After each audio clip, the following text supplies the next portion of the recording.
Korça mbetet një nga destinacionet më të preferuara për turistët e huaj edhe gjatë këtij sezoni.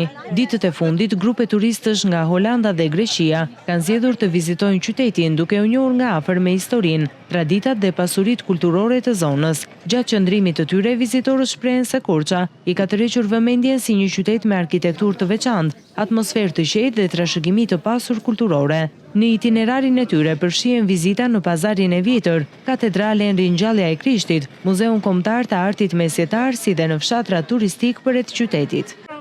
Ne vim nga Holanda dhe është hera e parë që e vizitojmë këtë qytet, por hera e dytë që vim në Shqipëri, pasi më herët kemi bërë një udhëtim nga Holanda në Greqi dhe kemi qëndruar në vendin tuaj. Tani sapo vizituam katedralen dhe ishte perfekte, shumë e bukur. Më pas do të vizitojmë edhe lagjet e vjetra të Korçës, pasi arkitektura e këtij qyteti na është dukur shumë interesante dhe do të na pëlqente të shihnim këto ndërtesa.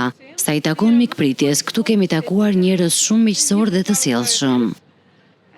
Turistët vlerësojnë gjithashtu mikpritjen e banorëve, pastërtinë e qytetit dhe gatimet tradicionale, të cilat sipas tyre e bëjnë përvojën në Korçë edhe më të veçantë. Korça është një qytet shumë i bukur, me sa kemi arritur të shohim deri tani, pasi kemi ardhur në mbrëmjen e kaluar.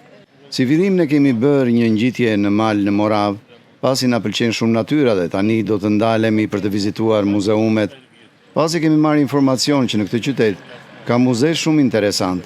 Dhe sa i takon ushqimit, e provuam brëm dhe dua të them që ishte shumë i shijshëm. Shumë prej tyre shprehen se Shqipëria ka tejkaluar pritshmëritë e tyre dhe se do ta rekomandonin pa hezitim tek familjarët dhe miqt si një destinacion që ja vlen të vizitohet.